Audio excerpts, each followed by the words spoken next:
Oh, hi. Did you call the love doctor? Good, because I'm here to give you a reason to go to the hospital. Just kidding. I'm actually here to talk about a few romance writing mistakes that can make your story flatline. Let's get into it. Hello, welcome to my channel. My name is Shadi and I am a Black novelist in Japan. Thank you so much for checking out my videos.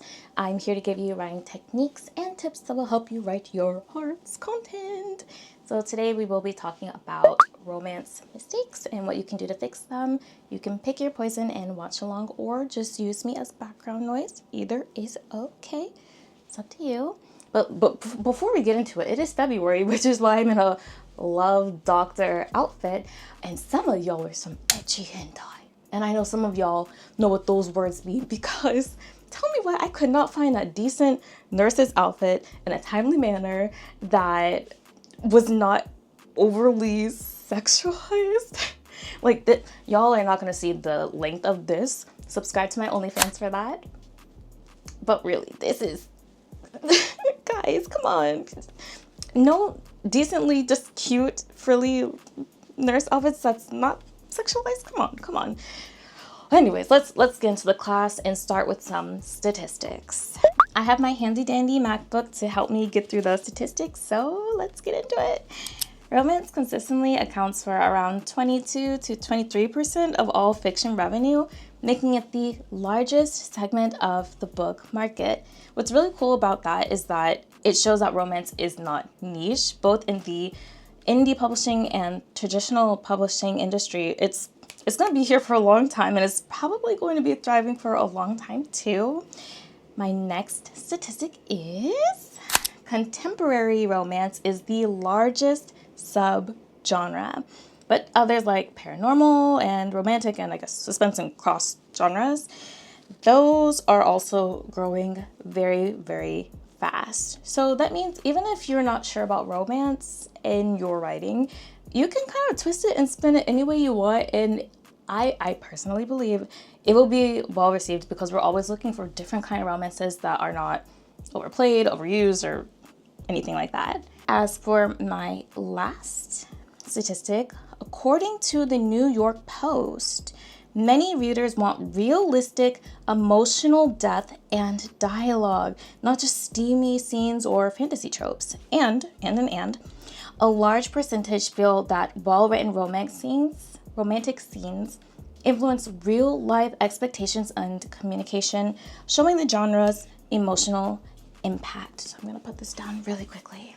I will touch on the last point by the New York Post Times. As someone who is a fictosexual and a bibliophile, and who has written in the romance genre for well over 10 years, including my fan fictions, let's just say I have experience in this area, and I'm so happy to help you improve your writing on it. Let's go ahead and begin class on it. Or let's begin the surgery for the diagnosis. Ooh. I'm gonna work this costume since I spent money on it for this video. Don't know who's gonna watch, but you're welcome. I do want to preface this video by saying that if you have written a romance novel and you're experiencing any of these common mistakes that I'm talking about here, please do not feel bad about it. I also, as someone who just finished writing another romance novel, I'm going to be putting in my own examples in this, so you are not alone. It's okay. Let's go ahead and talk about it. Problem number one.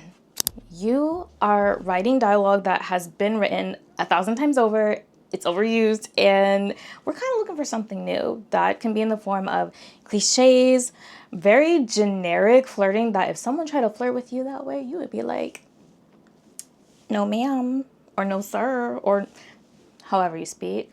And also it can be a bit of a too dramatic confession with that.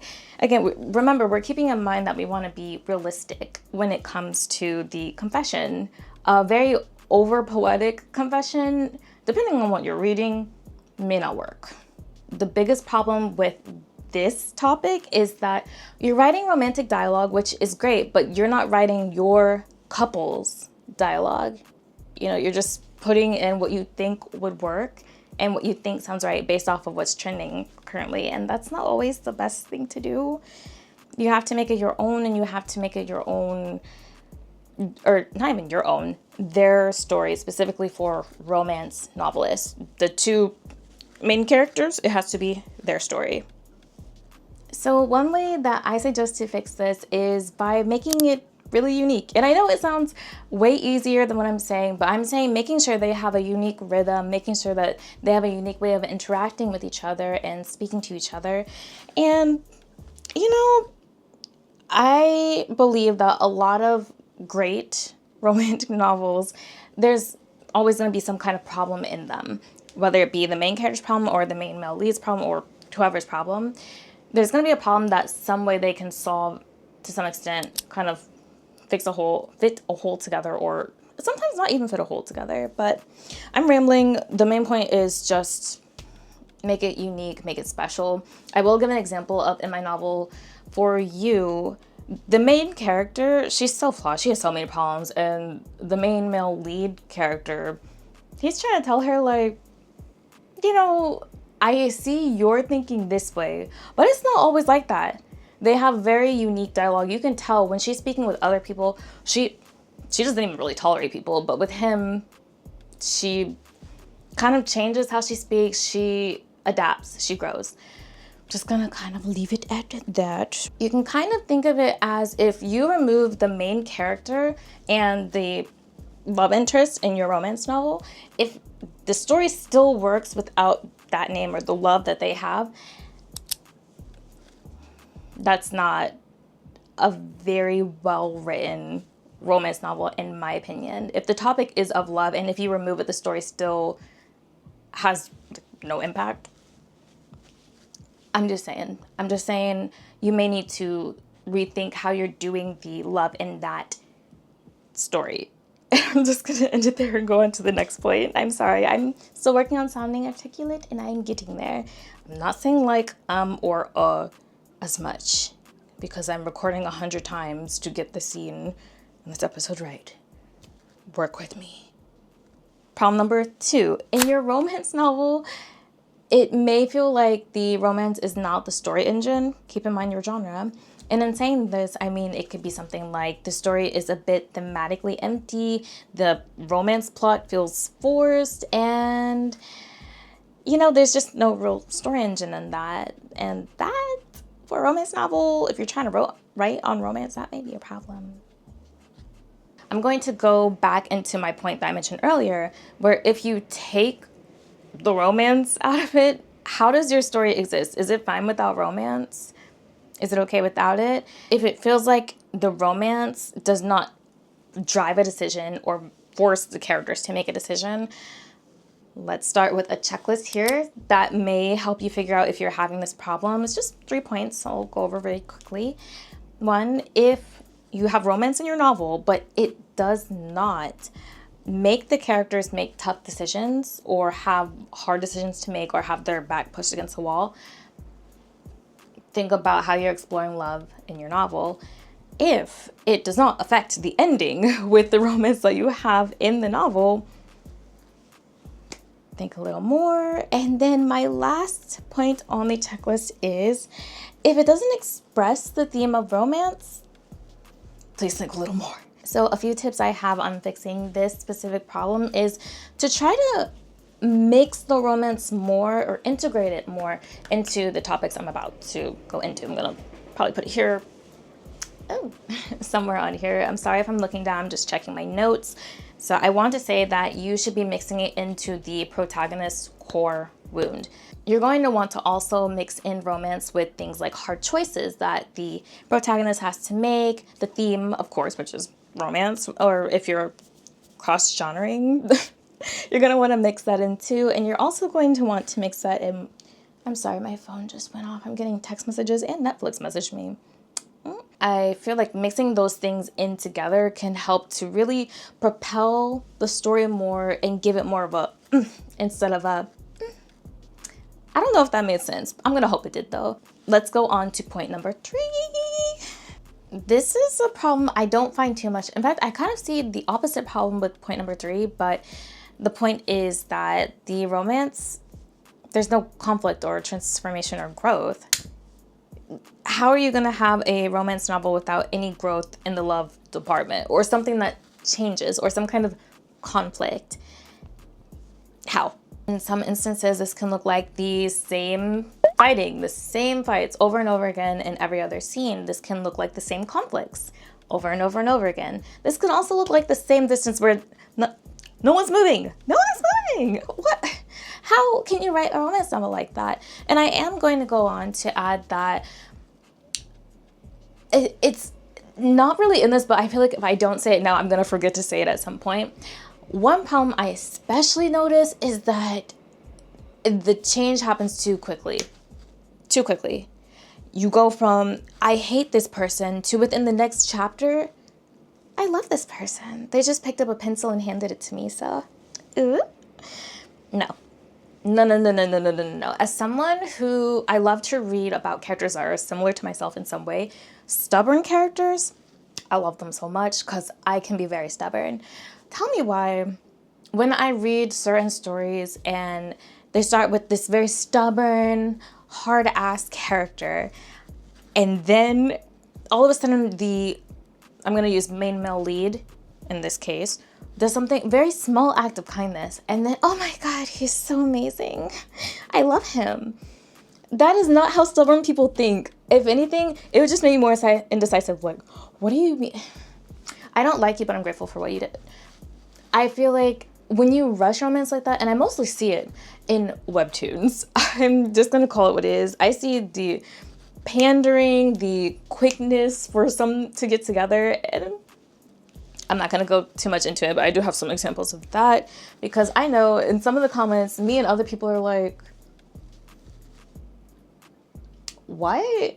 This character with this character? That didn't make any sense. And we can tell you just did that to progress the story. And my main point is that the romance has no transformation. And if you're writing a romance novel, that's pretty much what you want, I think. Okay, so how to fix it?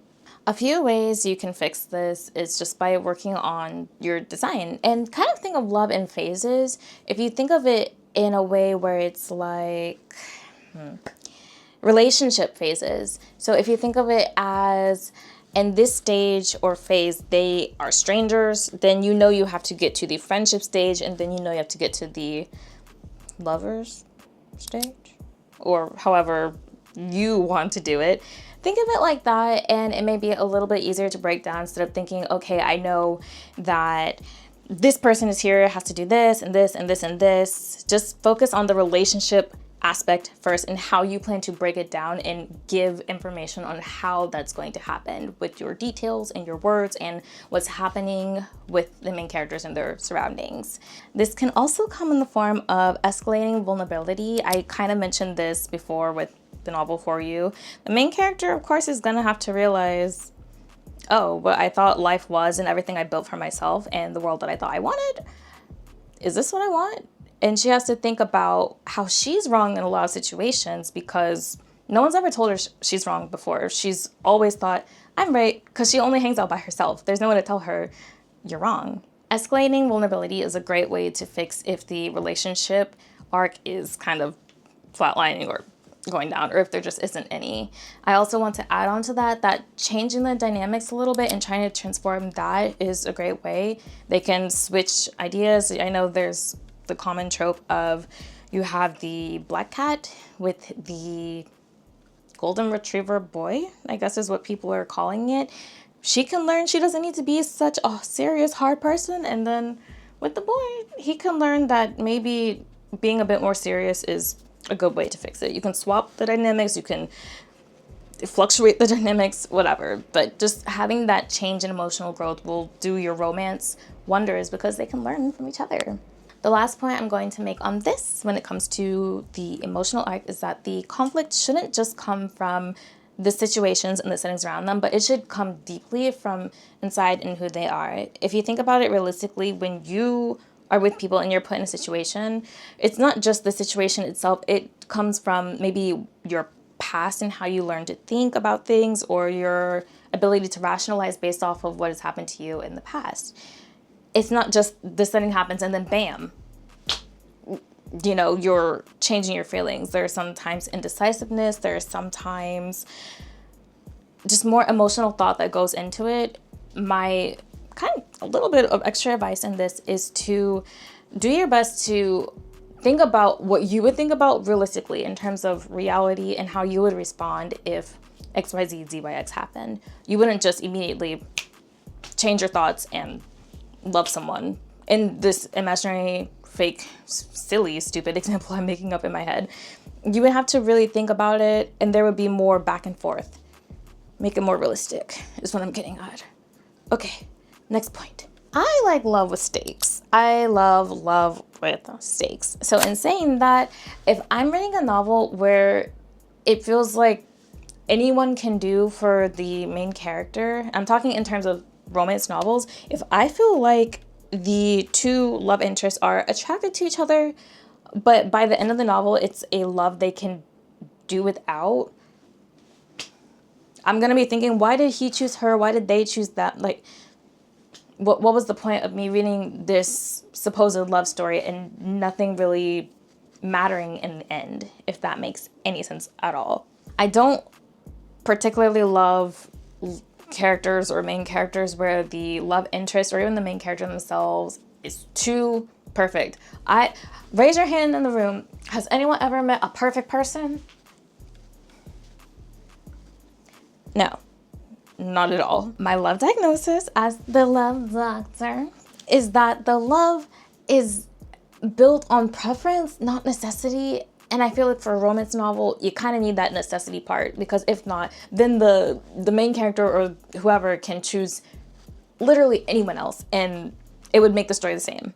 You're not here to write a love story that's the same. You're here to write one that's different. There are 3 really great ways that you can solve this problem and that I find work in almost every love thing I write. One is that they have the same goal, and through their interactions together and through their love, they can either tear each other apart to get that goal, or they can help each other get it together. That's a really fun and easy way to include the romance and kind of change the dynamic and make it a little spicy. Anyways, the next tip I'm going to include on that part is that they should have a wound that they help each other fix.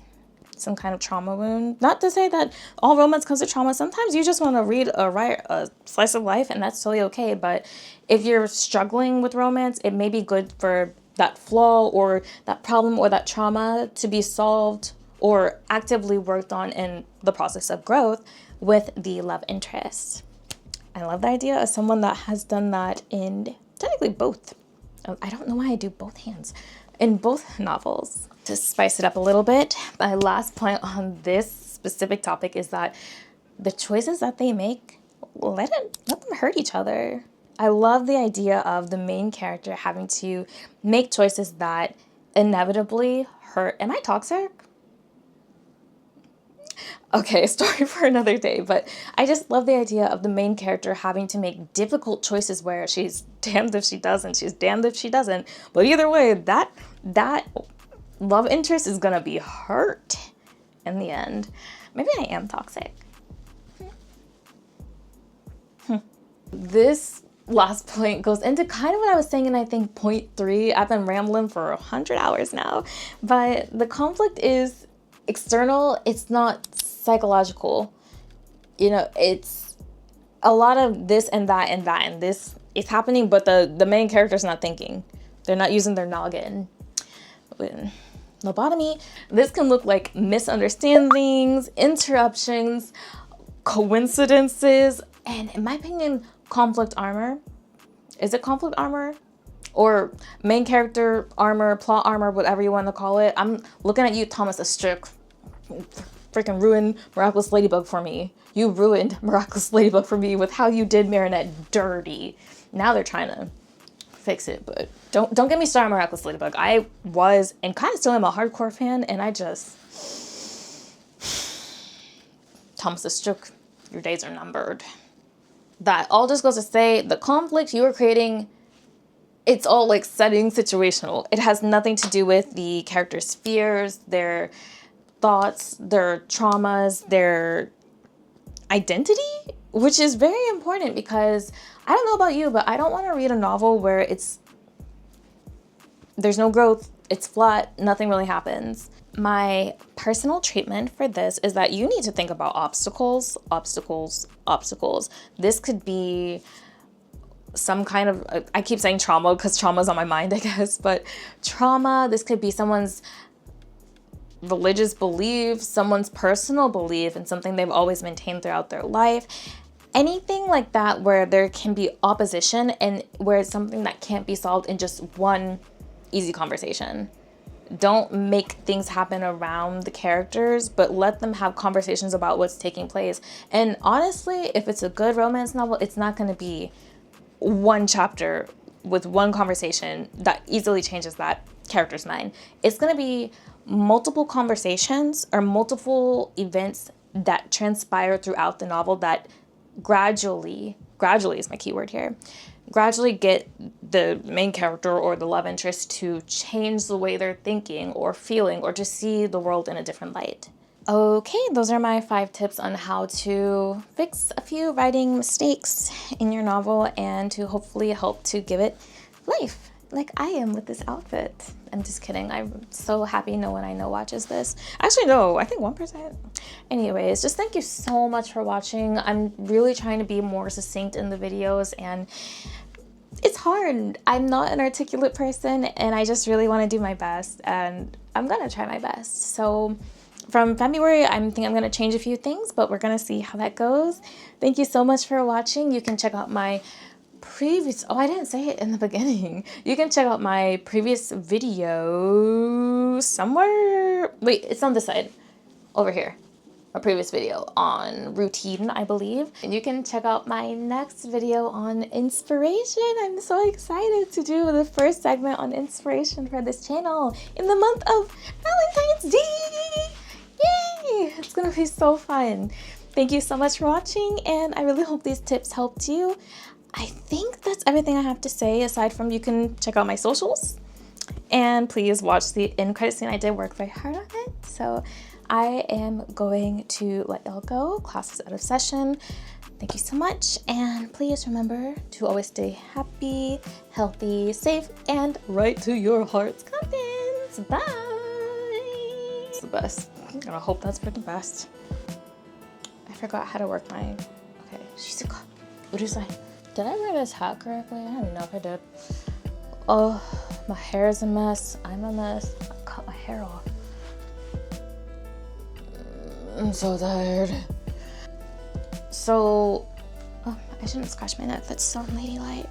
I'm unladylike. Oh, let me not look into the camera like that and say that. Well, I'm falling. Oh, I need to fix my vestibular system. Why am I like this? Wait. So my main... I gotta stop saying so. The last point I'm going to make on the emotional... Oh my god. Okay. Dang it, I keep saying okay. Stop.